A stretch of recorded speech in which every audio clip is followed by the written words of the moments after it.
ద్వితీయోపదేశకాండం 28వ అధ్యాయం మొదటి నుంచి ఒక 9 వచనాల వరకు అందరం కలుస్తాము. నీవు నీ దేవుడైన యెహోవా మాట శ్రద్ధగా విని నేడు నేను మీకు ఆజ్ఞాపించుచున్న ఆయన ఆజ్ఞలన్నిటినీ అనుసరించి నడుచుకొనిన ఎడల నీ దేవుడైన యెహోవా భూమి మీదనున్న సమస్త జనుల కంటే నిన్ను హెచ్చించు. నీవు నీ దేవుడైన యెహోవా మాట వినిన ఎడల ఈ దీవెనలన్నీ నీ మీదికి వచ్చి నీకు ప్రాప్తించు. నీవు పట్టణములో దీవించబడదు, పొలములో దీవించబడదు. నీ గర్భఫలము, నీ భూఫలము, నీ పశువుల మందలు, నీ దుక్కిటెద్దులు, నీ గొర్రె మేకల మందలు దీవించబడను. నీ గంపయు పిండి పిసుకు నీ తొట్టియు దీవించబడను. నీవు లోపలికి వచ్చినప్పుడు దీవించబడదు, వెలుపలికి వెళ్ళినప్పుడు దీవించబడదు. నీ మీద పడు నీ శత్రువులను యెహోవా నీ ఎదుట హతమగునట్లు చేయను. వారొక త్రోవను నీ మీదికి బయలుదేరి వచ్చి 7 త్రోవల నీ ఎదుట నుండి పారిపోవద్దు. నీ కొట్లలోను నీవు చేయు ప్రయత్నములన్నిటిలోనూ నీకు దీవెన కలుగునట్లు యెహోవా ఆజ్ఞాపించు. నీ దేవుడైన యెహోవా నీకిచ్చుచున్న దేశములో ఆయన నిన్ను ఆశీర్వదించును. నీవు నీ దేవుడైన యెహోవా ఆజ్ఞలను అనుసరించి ఆయన మార్గములలో నడుచుకునే ఎడల యెహోవా నీకు ప్రమాణము చేసినట్లు ఆయన తనకు ప్రతిష్ఠ జనముగా నిన్ను స్థాపించును. ప్రభునందు ప్రియమైన దేవుని వారలారా, ఈ ఉదయకాల సమయంలో దేవుని వాక్యం కొరకై మనము చదువుకున్న లేఖన భాగం ఏదనగా ద్వితీయోపదేశకాండం 28వ అధ్యాయం. ఈ అధ్యాయంలో దీవెనలే కాదు, ఈ అధ్యాయంలో నిబంధనలు, ఈ అధ్యాయంలో ఆజ్ఞలు కూడా ఉన్నాయి. ఆజ్ఞానుసారమైనటువంటి వాగ్దానాలు, దీవెనలు, ఆశీర్వాదాలు, ఘనతలు కూడా దేవుడు ఇచ్చారు. చాలాసార్లు మనము ఆజ్ఞలను త్రోసిపుచ్చి ఆశీర్వాదాలు పట్టుకోవాలి అని అనుకుంటాం. ఇది ఎంత మాత్రమన్నా తగున? తోలు తీయకుండా అరటిపండు తినగలమా? అరటిపండు తినాలంటే తొక్క తీయాల్సిందే. అలాగే మన జీవితాలలో కూడా దేవుని వాక్యంలో ఉన్న వాగ్దానాలు వశపరుచుకోవాలంటే అందులో ఉన్నటువంటి ఆజ్ఞలు కూడా నెరవేర్చే వారమై ఉండాలి. అప్పుడు వాగ్దానం ఎక్కడ పోదు, ఖచ్చితంగా దేవుడు నెరవేరుస్తాడు. ఎన్ని ఆశీర్వాదాలు ఇక్కడ ఉన్నాయో మనకు తెలుసు. అయితే కొన్ని ఆజ్ఞలు కూడా ఇందులో ఉన్నాయి. ఒక దాని మీద మనము దృష్టి ఉంచబోతున్నాం. చూడండి, మొదటి వచనాన్ని చదువుతున్నాం. నీవు నీ దేవుడైన యెహోవా మాట శ్రద్ధగా విని నేడు నేను నీకు ఆజ్ఞాపించుచున్న ఆయన ఆజ్ఞలనన్నిటినీ అనుసరించి నడుచుకొనిన ఎడల నీ దేవుడైన యెహోవా భూమి మీద ఉన్న సమస్త జనుల కంటే నిన్ను హెచ్చించును అనే మాట మన జీవితాల్లో నెరవేర్చబడాలి అంటే అక్కడ రాయబడినటువంటి కొన్ని సంగతులు ఏంటి అంటే, ఒకటి శ్రద్ధగా విని, రెండవది అనుసరించి నడుచుకొనిన ఎడల. ఈ రెండు మన జీవితాల్లో నెరవేర్చాలి. ఒకటి శ్రద్ధ చూపించాలి, రెండవది ఆజ్ఞలన్నిటినీ అనుసరించి నడుచుకోవాలి. ఈరోజు పాఠ భాగంలో మొదటి భాగాన్ని మాత్రం మనం ఆలోచన చేద్దాం. శ్రద్ధగా వింటే తర్వాత అనుసరిస్తాం. అసలు అనుసరించలేకపోవటానికి ఆజ్ఞలను మన జీవితాల్లో అనుసరించలేకపోవటానికి గల ప్రధాన కారణం ఏంటంటే శ్రద్ధగా వినడం లేదు, అంతే. అందుకనే దేవుని వాక్యం చెబుతుంది, ముందు విను అంటుంది. వినుట వలననే విశ్వాసం కలుగుతుంది అని ప్రారంభించాడు. వినాలి మొదట. ఒక స్టూడెంట్ చక్కటి మార్క్స్ పొందుకోవాలంటే తను కష్టపడి చదివే దానికంటే ముందు వినాలి. అలాగే క్రైస్తవ జీవితంలో మనం కూడా మన జీవితంలో దేవుని ఆజ్ఞలు అనుసరించాలంటే వినడం నేర్చుకోవాలి. కూడా శ్రద్ధగా వినుట వలన ఎన్ని లాభాలు. ఆ శ్రద్ధగా వినుటాని కంటే వినాలి అంటే ముందు శ్రద్ధ పుట్టాలి. ఏం పుట్టాలి? శ్రద్ధ పుట్టాలి. శ్రద్ధ లేకుండా వింటే కూడా అది వ్యర్థమే. శ్రద్ధగా వినాలి అని దేవుడు ఎంత చక్కగా చెప్పాడో చూడండి. శ్రద్ధ అనే దాని మీద మనం ఇప్పుడు శ్రద్ధ ఉంచుదాం. ఈరోజు ఉదయకాల సమయంలో మన పాట భాగం ఏంటంటే శ్రద్ధ కలిగి ఉండటం. అది మన పాట. శ్రద్ధ కలిగి ఉంటే ఎన్ని ప్రయోజనాలు, వేటిలో శ్రద్ధ కలిగి ఉండాలో ఆ అంశాలు మనము ధ్యానం చేసుకొని పాట భాగాన్ని మనం ముగించుకుందాం. కాలేబు గమనించుకున్నాడు దేవుని భక్తిలో ఉన్నటువంటి శక్తిని. అబ్రహాము గమనించుకున్నాడు దేవుని దూతలకు ఆతిథ్యం ఇచ్చుట వలన కలిగే లాభాలను జాగ్రత్తగా గమనించుకున్నాడు. ఎవరు నా ఇంటికి వచ్చుచున్నదే. అలాగే మోషే శ్రద్ధగా చూశాడు. ఎందుకు పొద కాలిపోలేదు? మండుచుంది కానీ పొద ఎందుకు కాలిపోలేదు? శ్రద్ధ. భక్తిలో నీకు శ్రద్ధ పుట్టాలి అంటే చాలా జాగ్రత్తగా ప్రభు మీద కాన్సన్ట్రేషన్ చేయాలి. శ్రద్ధగా నన్ను వెతుకుడి అని దేవుడు సెలవిచ్చాడు. ఈరోజు ఇక భక్తుల జీవితాలు చూసుకుంటూ పోతే అనేకమైన ఉదాహరణలు మనకు కనపడతాయి. కానీ ఈరోజు చిన్న పాఠంగా నీవు నేను ఏ విషయంలో యందు మనము శ్రద్ధ చూపించాలో కొత్త నిబంధన గ్రంథంలో ఆ వాక్య భాగాలను మనము జ్ఞాపకం చేసుకుని వచ్చాడు. మొదటిగా కొరింథీయులకు రాసిన రెండవ పత్రిక 8వ అధ్యాయం 21వ వచనాన్ని చదువుకుందాం. చూడండి 20. ఎలయనగా ప్రభు దృష్టి యందు మాత్రమే కాక మనుషుల దృష్టి యందును యోగ్యమైన వాటిని గురించి శ్రద్ధగా ఆలోచించుకొనుచున్నాము. ప్రియులారా, వారి సాక్ష్యము కనబడుతుంది. వీరేం చేస్తున్నారంటే శ్రద్ధగా ఆలోచించుకొనుచున్నారు. ఆలోచించే విషయంలో శ్రద్ధ చూపించాలి. కొన్నిసార్లు ఆలోచనలు ఏవి పడితే అవి ఆలోచనలు చేస్తూ ఉంటాం. ఏ ఆలోచన పడితే ఆలోచన అనుసరిస్తూ ఉంటాం. ఏ ఆలోచన పడితే ఆలోచన ప్రకారంగా మనం వెళ్తూ ఉంటాం. ప్రియులారా, ఆలోచన విషయంలో ఏం చూపించాలంట? శ్రద్ధ చూపించాలి. అసలు ఆలోచన దగ్గరే మన పని ప్రారంభమవుతుంది. అందుకే ఆలోచన ఏం చేసావో అదే పని చేస్తావు. ఏ పని చేస్తుంటావో అదే పని అలవాటు అవుతుందంట. ఏదైతే నీకు అలవాటుగా మారిందో నీ వ్యక్తిత్వం అదే అవుతుందంట. ఏ వ్యక్తిత్వం నువ్వు కలిగి ఉన్నావో నీ గమ్యస్థానం కూడా అదే అవుతుంది. అందుకనే సైకాలజీలో ఈ మాట చెప్పారు. ఆలోచన పని చేయిస్తుంది, పని అలవాటు అవుతుంది, అలవాటు వ్యక్తిత్వం అవుతుంది, వ్యక్తిత్వం నీ గమ్యాన్ని చేరుస్తుందని గ్రేట్ సైంటిస్టులు, సైకాలజిస్టులు కూడా ఈ మాట చెప్పారు. కాబట్టి మొదట నీ ఆలోచన దగ్గరనే నీవు శ్రద్ధ చూపిస్తే గొప్ప అపాయాలు తప్పించుకోవచ్చు, గొప్ప విజయాలు పొందవచ్చు. దైవ గ్రంథంలో తప్పు ఆలోచన చేసి చెడిపోయిన వారు ఉన్నారు, మంచి ఆలోచన చేసి బాగుపడిన వారు ఉన్నారు. కొన్నిసార్లు ఇలా అంటారు, అంతా అయిపోయిన తర్వాత నేను మంచిగా ఆలోచించింటే బాగుండు, ఆ రోజు నా ఆలోచన చెడిపోయింది, నేను సరిగా ఆలోచన చేయలేకపోయాను అని అంటుంటారు. తరువాత దాని పర్యవసానాన్ని మాత్రం అనుభవించాల్సిందే. పర్యవసానాన్ని అనుభవించకుండా దూరం పోకూడదు, అనుభవించాలి. దేవుడు కనికర సంపన్నుడు గనక తగినంత ఇస్తాడు. ఇశ్రాయేలులు చేసిన తప్పుకు దేవుడు చెరలోనికి తీసుకొని వెళ్ళారు వారు. అంతేగాని చెరలో నుంచి విరజిమ్ముకొని బయటికి వారంతకు వారు రాలేదు. చెర 70 సంవత్సరాలు అని అంటే అనుభవించారు అంతే. అనుభవించితే తర్వాత దేవుడు గొప్ప విడుదలనిస్తాడు. అద్భుతమైన ఆశ్చర్యమైన కార్యాలు మన జీవితంలో జరిగిస్తాడు. చూడండి, వీరిని గురించి మరో మాట చదువుకుందాం.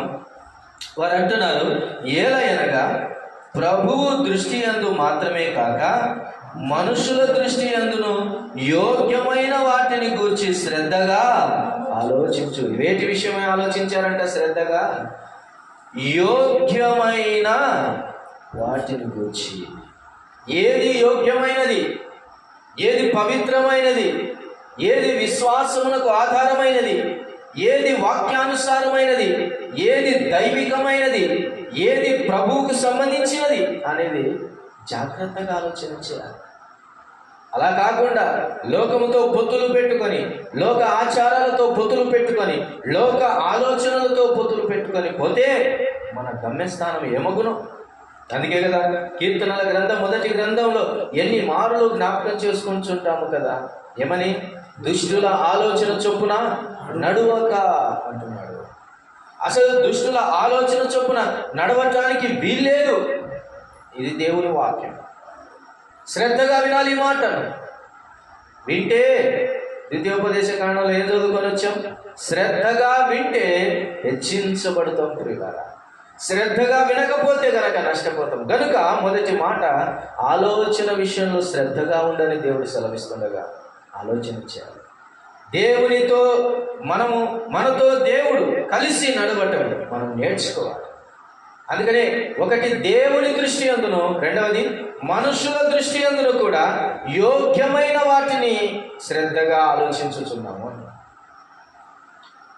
కొన్నిసార్లు ఏం చేస్తామంటే, నేను దేవుని దృష్టికి బాగానే ఉన్నా బాగుంటాం, మనుషుల విషయానికి వచ్చినప్పుడు తేడా కనిపిస్తుంటుంది. అట్లా ఉండకూడదు.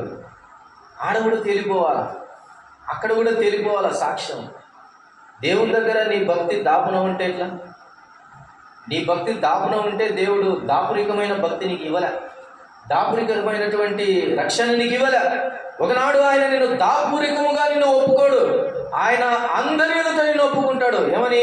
ఇతడు నా బిడ్డ అని. బాప్తిసం తీసుకున్నప్పుడు, సాక్ష్యం ఇచ్చేటప్పుడు మనం ఎలా సాక్ష్యం ఇచ్చాము? ఎవరికి తెలియకుండా బాప్తిసం తీసుకున్నామా? అందరి ఎదుట, సంఘము ఎదుట, దేవుని ఎదుట ఏమిచ్చాం? సాక్ష్యం ఇచ్చాం. అదే విధంగా బ్రతకాలి. శ్రద్ధ కలిగి ఉండాలి విషయంలో. ఆలోచన విషయంలో నువ్వు శ్రద్ధ కలిగి ఉంటే దేవుడు మంచి ఆలోచన చేత నిన్ను నడిపిస్తాడు ప్రియులారా. అలా కాకుండా లోకముతో పొత్తు పెట్టుకోవడానికి వీలేదు. అందుకనే కదా దేవుని వాక్యం సెలవిస్తుంది, విశ్వాసులకు అవిశ్వాసులతో జోడు లేదు అని అంటున్నాడు. చీకటితో వెలుగుకు పొత్తు లేదంటున్నాడు. ఇంకేమంటున్నాడు? క్రీస్తునకు బెలియాలకు ఏమి సంబంధము అంటున్నాడు. అవిశ్వాసితో విశ్వాసికి పొత్తు పాలెక్కడా అని అంటున్నాడు. కాబట్టి ప్రియులారా, ఆలోచన విషయంలో నేను ఏం కలిగి ఉండాలంట? శ్రద్ధ కలిగి ఉండాలి. శ్రద్ధ కలిగి ఉండాలి.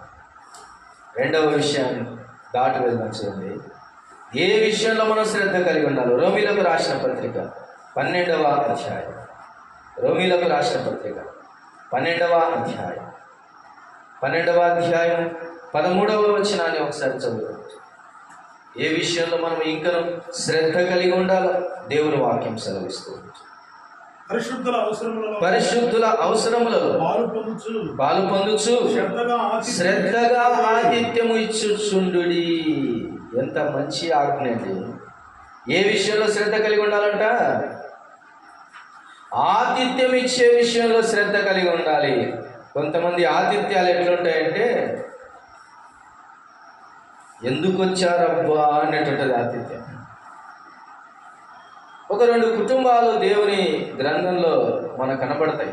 నేను ఊరికి అలాగ చెప్పి ముందుకు దాటి వెళ్తాను. 2 కుటుంబాలు ఉన్నాయి. ఒకటి అబ్రహాం కుటుంబం, ఒకటి లోతు కుటుంబం. అబ్రహాం కుటుంబంలో దేవదూతలకు ప్రభువునకు ఆతిథ్యం ఇచ్చే విషయంలో ఎవరెవరు కలిసి పనిచేశారు? అబ్రహాము, శారా, పనివాళ్ళు అందరూ పనిచేశారు.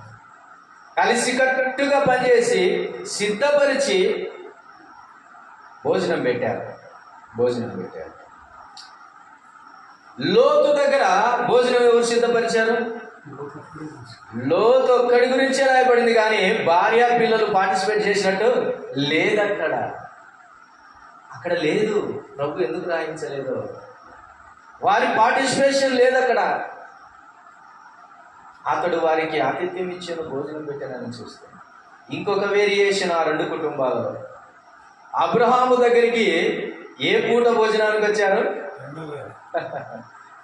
మధ్యాహ్న భోజనానికి వచ్చారు. ఏంటి దగ్గరికి? అబ్రహాం ఇంటి దగ్గరికి. లోతు ఇంటి దగ్గరికి రాత్రి పోయినాడు. భోజనం ఏదైనా భోజనమే. ఒకటి పగలు కనపడుతుంది, ఒకటి రాత్రి కనపడుతుంది. ఆత్మీయమైన పాఠాలు. ఇంకొక మాట చెప్తాను. అబ్రహాం ఇంటి దగ్గర ఎంతమంది వచ్చారు? అబ్రహాం ఇంటికి భోజనానికి ఎంతమంది వచ్చారు చెప్పండి? 3 వచ్చారు. అందులో ప్రభు ఉన్నాడు. లోతు ఇంటిలోకి ఎంతమంది పోయారు? 2 పోయారు. చూడండి ఎంత తేడా. ఆ ఇంటికి అయితే నేను వస్తా పదా అన్నట్లు ఉండాలి.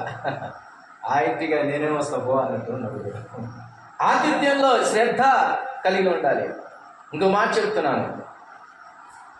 అబ్రహాం ఇంటికి ప్రభు వచ్చాడు, లోతు ఇంటికి ప్రభు రాలా. దేవదూతలు మాత్రమే పోయారు అబ్రహాం. ఇంకో మాట చెప్తాను. అబ్రహాం భోజనం పెడతామంటే వద్దన్లా. లోతు ఇంటికి రమ్మంటే వద్దులే బయటనే అనుకుంటా ఉన్నారు. అర్థమైపోయింది ఏ ఇల్లు ఎట్లుంటుందో, ఏ ఇంటి వసతులు ఎట్లుంటాయో, ఏ ఇంట్లో సమాధానం ఎట్లుంటుందో, ఏ ఇంట్లో భోజన పద్ధతులు ఎట్లుంటాయో, ఏ ఇంట్లో క్రమం ఎట్లుంటుందో అర్థమైంది ప్రభువునికి. అందుకే లోతు దగ్గరికి వెళ్ళకుండా ప్రభు ఆగిపోయాడు. లోతు మంచోడే, లోతు కుటుంబం సరిగా లేదు. కాబట్టి ఆతిథ్యం విషయంలో శ్రద్ధ కలిగి ఉండాలి. ఒక సేవకునికి పెట్టేటప్పుడే కాదు శ్రద్ధ, ఆతిథ్యం ఎవరికి పెట్టినప్పుడైనా శ్రద్ధగానే ఉండాలి. శత్రువు ఇంటికి వచ్చినా కానీ శ్రద్ధలో మాత్రం తగ్గకూడదు. శత్రువు వచ్చాడు కదా, ఏదో పచ్చడనం పెట్టేద్దాంలే ఈ పూటకు అయిపోతుంది అంటే కుదురుతుందా? కుదరదు. కాబట్టి ప్రియమైన దేవుని వారా, శ్రద్ధ కలిగి ఉండాలి. ఏ విషయంలో అంట? ఆతిథ్యం ఇచ్చే విషయంలో శ్రద్ధ కలిగి ఉండండి అంటున్నాడు. ఇక్కడ ప్రత్యేకంగా ఒక రకమైన మనుషులను గురించి చెప్పాడు చూడండి. 13వ వచనంలో, రోమాపత్రిక 12వ అధ్యాయం 13వ వచనంలో ఒక మనుషులను గురించి, ఒక గుంపును గురించి చెప్పబడింది. ఏంటది? పరిశుద్ధుల అవసరంలో పాలు పొందుచు శ్రద్ధగా. మన ఆతిథ్యం మొదట ప్రిఫరెన్స్ ఎవరికి ఇవ్వాలి? పరిశుద్ధులు. ఎవరు పరిశుద్ధులు? పరిశుద్ధుల అవసరములలో పాలు పొందుచు అంటే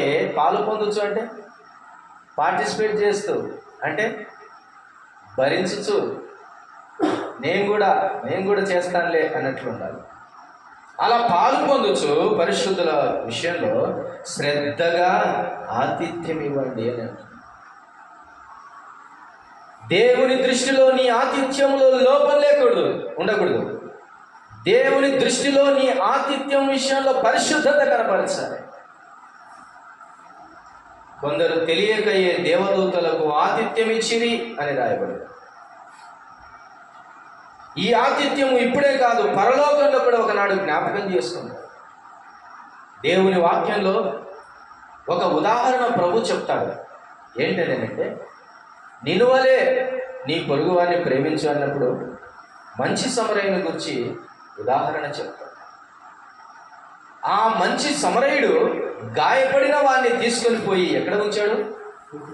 పూటకుల్ల వాణి ఇంట ఉంచాడు. మాత్రమే కాకుండా ఇతనికి ఏమైనా అవసరత ఉంటే నేను మరలా వచ్చినప్పుడు దాన్ని తీరుస్తాను అన్నాడు. అతని గాయాలు కట్టాడు, అతన్ని తన గాడిద మీద ఎక్కించుకున్నాడు, బట్టలు వేశాడు, భరించాడు. తీసుకుపోయి పూటకుల్లవాణి ఇంట ఉంచి, పూటకుల్లవాణి ఇల్లు అంటే ఇప్పుడు ప్రస్తుతం హాస్పిటల్స్ అన్నట్టు. అదొకటే కాదు, లాడ్జింగ్, బోర్డింగ్ అన్నీ ఉంటాయి అక్కడ. ఫుడ్, బెడ్, తర్వాత హాస్పిటాలిటీ అన్నీ ఉంటాయి. అది పూటకుల్లవాణి ఇల్లు. అక్కడ ఉంచి వెళ్ళిపోయాడు. ఎంత శ్రద్ధ అండి, ఎంత శ్రద్ధ చూపించాలి. ప్రభు మరొక ఉదాహరణ చెప్పాడు. చెబుతూ ఏమనంటే, అడుగుడి మీకు ఇయ్యబడును అన్న ఉదాహరణకు చెబుతూ, ఒక స్నేహితుడు అర్ధరాత్రి నీ ఇంటికి వచ్చాడు అనుకో. ఎవరండి? ఒక స్నేహితుడు అర్ధరాత్రి ఒక స్నేహితుని ఇంటికి వచ్చాడంట. ఆ స్నేహితుని ఇంటి దగ్గరికి వస్తే ఆ స్నేహితుని దగ్గర ఏం లేవు, కానీ ఆ స్నేహితునికి ఏం పెట్టాలి? భోజనం పెట్టాలి. ఇప్పుడు ఎట్లా? లేవు పో రానా, సింపుల్గా మనం ఏమంటాం? ఇప్పుడే అయిపోయిందక్క, ఇప్పుడే అయిపోయిందన్న అంటాం. అయితే అర్ధరాత్రి వచ్చాడు స్నేహితుడు, కానీ తన దగ్గర ఏది లేదు. అప్పుడు ఈ స్నేహితుడు ఏం చేశాడు తెలుసా? తనకు ఇంకో స్నేహితుడు ఉంటే ఆ స్నేహితుడి దగ్గరికి వెళ్ళి అర్ధరాత్రి తలుపు కొట్టి, నా ఇంటికి ఒక స్నేహితుడు వచ్చాడు, నీ దగ్గర ఏమన్నా ఉంటే బదులియ్యి, ఏదన్నా ఉంటే ఇవ్వు, నా స్నేహితుడికి పెట్టుకుంటానంటే తలుపు కొడుతుంటే ఆ స్నేహితుడు ఏం చేశాడు? లేవలే, నా పిల్లలు ఉన్నారు నా పక్కన, నిద్ర ఉంది, రాత్రి కదా అని అనలే అని అనుకుని కాసేపు ఉన్నాడు. మరలా తలుపులు కొట్టాడు. మరలా తలుపులు కొడితే వచ్చిన వాడు స్నేహితుడు కదా అని చెప్పేసి రాత్రి నిద్ర చంపుకొని కానీ లేచి, పిల్లలు పక్కనున్నారు, కుటుంబం డిస్టర్బ్ అవుతుందని అనుకున్నా కానీ లేచి, శ్రద్ధగా లేచి తనకు కావలసినవన్నీ ఇచ్చాడంట. ఇస్తే ఆ స్నేహితుడు ఏం చేశాడు? మూట కట్టుకొని వచ్చి అర్ధరాత్రి తన దగ్గరకు వచ్చిన స్నేహితునికి అన్నీ పెట్టాడు. అర్ధరాత్రి అయినా, పట్టపగలైనా, ఉదయాన్నైనా, అనుకూల సమయంలో అయినా, అనానుకూలమైన సమయంలోనైనా, కొన్నిసార్లు ఇట్లా అంటుంటాం, టైం లేదంటాం. ఎవరైనా ఏదైనా ఫోన్ చేస్తే టైం లేదు, బిజీ అంటాం. ఎంత బిజీలోనైనా ఉండు, నీ బిజీతో పాటు దీన్ని కూడా ఆలోచన చేస్తూ ముందుకెళ్ళాలి. ఆలోచన చేస్తూ ముందుకెళ్ళాలి. కొన్నిసార్లు కొంతమంది జీవితాలు ఎట్లుంటాయంటే, ఫోన్ ఎత్తితే ఏమవుతుందో అన్నట్టు కూడా ఫోన్ ఎత్తారు కదా. ఇట్లాంటి మనుషులు ఉన్నారు. అయితే దేవుని వాక్యం సెలవిస్తుంది ప్రియులారా, రెండవ మాటగా ఆతిథ్యం ఇచ్చే విషయంలో ఏం కలిగి ఉండాలంట? శ్రద్ధ కలిగి ఆతిథ్యం ఇచ్చుచుండుడి అని అంటున్నాడు. రండి మూడవ విషయానికి దాటి వెళ్దాం. మూడవ విషయాన్ని చదువు. ఒకటి, ఆలోచన విషయంలో శ్రద్ధ కలిగి ఉండాలి. రెండవది, ఆతిథ్యం విషయంలో శ్రద్ధ కలిగి ఉండాలి. మూడవది, తీతుకు రాసిన పత్రిక 3వ అధ్యాయం.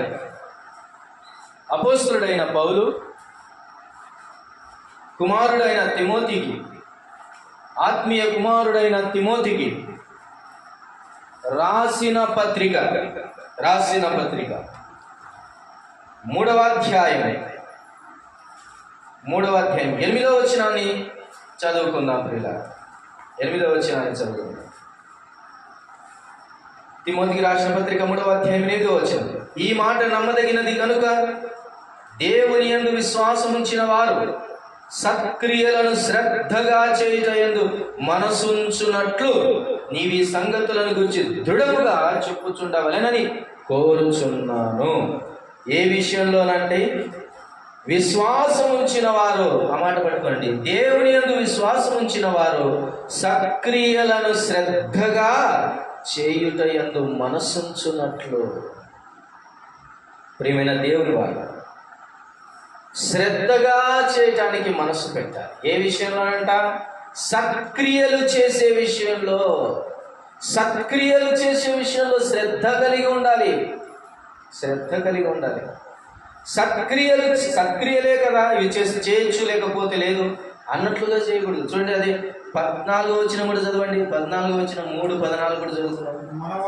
మనవారును నిష్ఫలులు కాకుండా నిమిత్తము అవసరమును బట్టి సమయోచితముగా సత్క్రియలను శ్రద్ధగా చేయుటకు నేర్చుకొనవలెను. ప్రియులారా, ఇవి నేర్చుకోనకపోతే, ఈ సత్క్రియలు శ్రద్ధగా చేయకపోతే ఏమంట? అక్కడ చూడండి, ఏమంట?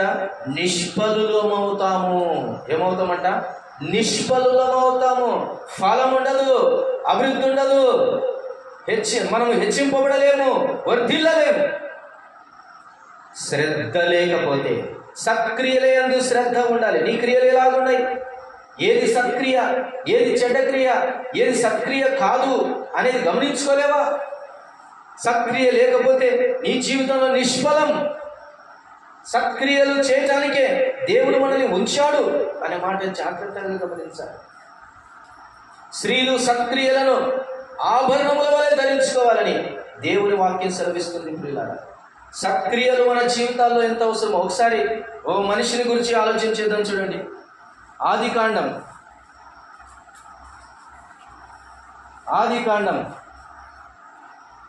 4వ అధ్యాయం.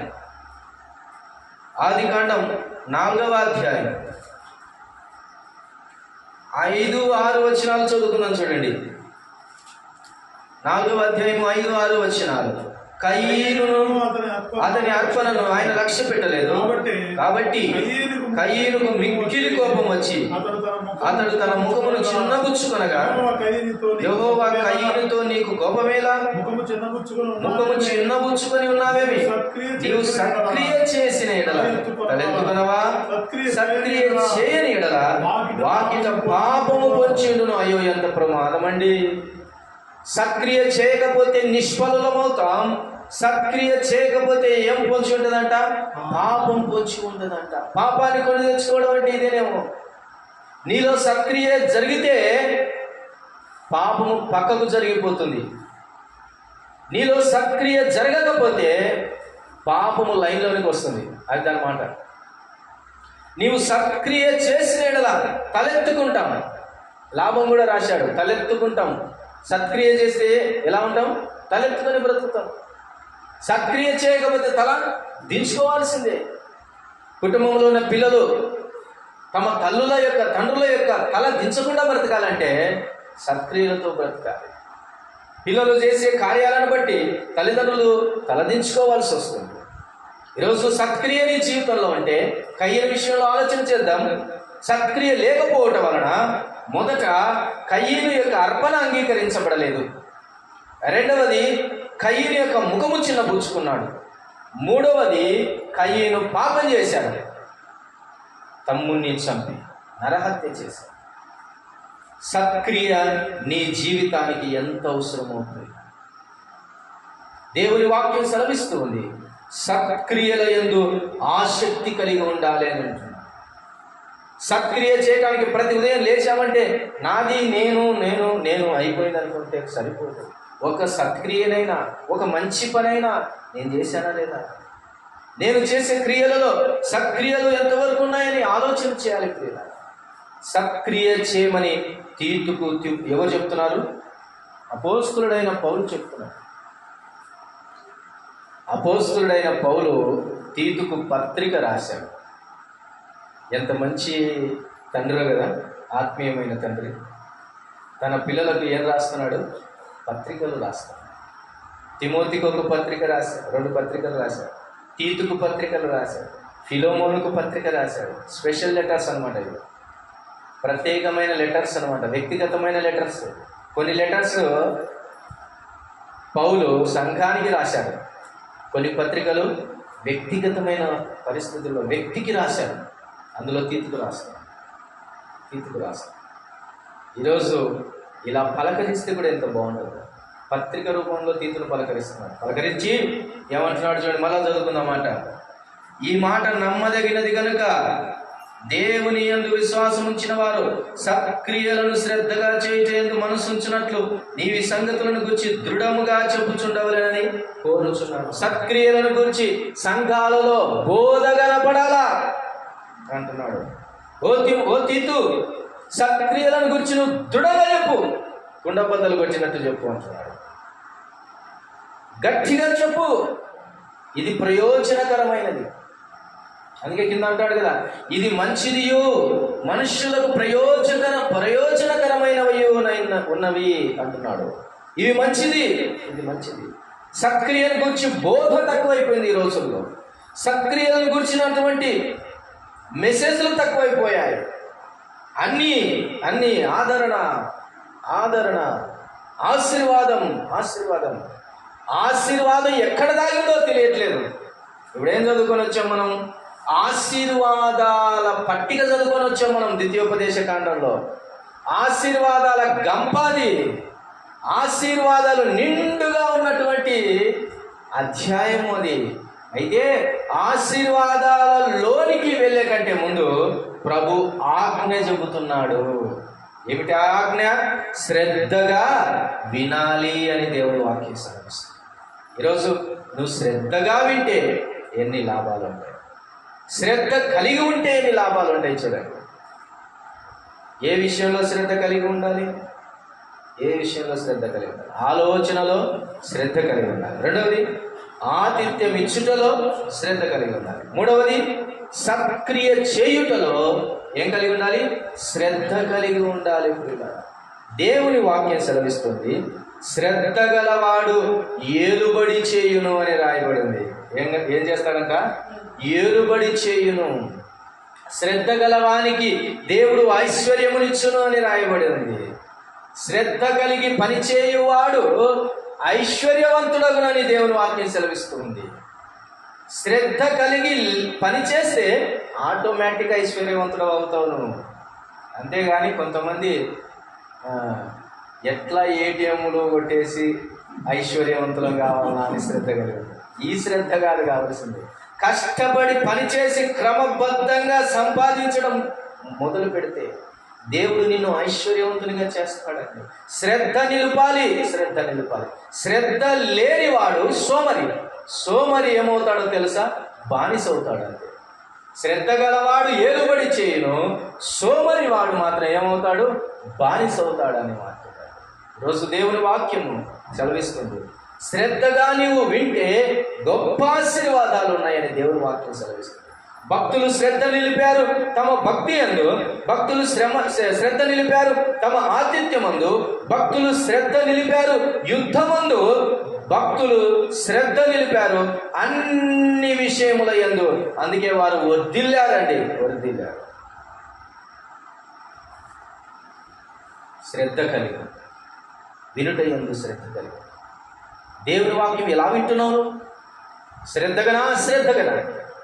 విని విడిచిపెడుతున్నామంటే ఎంత అశ్రద్ధ, విని పాటించట్లేదంటే ఎంత అశ్రద్ధ, విని ఇది నాకు కాదులే అనుకోవడం ఎంత అశ్రద్ధ. ఈరోజు దేవుని వాక్యం ఎట్లుంటున్నారంటే ఇది నాకు కాదులే ఫలానాకు అంటున్నారు, ఇది నాకు కాదులే ఈ వాక్యం అంటున్నారు. ఏదైనా వాళ్ళకు సంబంధించిందే దేవుడు మాట్లాడితే నాకే చెప్పినాడు ఈయన అంటున్నాడు. ఎటు చెప్పినా కష్టమైపోయింది. ఈరోజు దేవుని వాక్యం పిల్లవాడు చెప్పినా, పెద్దవాడు చెప్పినా, వృద్ధుడు చెప్పినా, ఎలాంటి వాడు చెప్పినా కానీ దేవుని వాక్యము ఇది నా కోసం అని నువ్వు స్వీకరించాలి, వినాలి. విని చెడిపోయిన వాడెవడు లేడు, విని బాగుపడని వాడెవడు కూడా లేడు. వినుట వలన ఎన్ని ఆశీర్వాదాలు ఉన్నాయో దైవ గ్రంథము మాట్లాడుతుంది. ఈరోజు ఈ మాటలు మాత్రం మన దృష్టిలో ఉంచుతుంది, మన హృదయంలో దాచిపెట్టు.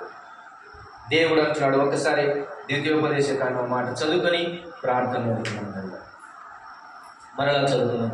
28వ అధ్యాయము 1వ వచనం. నీవు నీ దేవుడైన యెహోవా మాట శ్రద్ధగా విని నేడు నేను నీకు ఆజ్ఞాపించుచున్న ఆయన ఆజ్ఞలన్నిటినీ అనుసరించి నడుచుకొని ఎడల నీ దేవుడైన యెహోవా భూమి మీద ఉన్న సమస్త జనముల కంటే నిన్ను హెచ్చించును. నీవు నీ దేవుడైన యెహోవా మాట వినిన ఎడల ఈ దీవెనలన్నీ నీ మీదికి వచ్చి నీకు ప్రాప్తించును అంటున్నాడు. అది ప్రాప్తించును.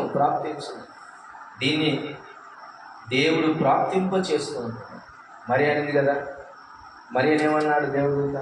దయా ప్రాప్తురాలా. ప్రాప్తించింది ఆమెకు దయ,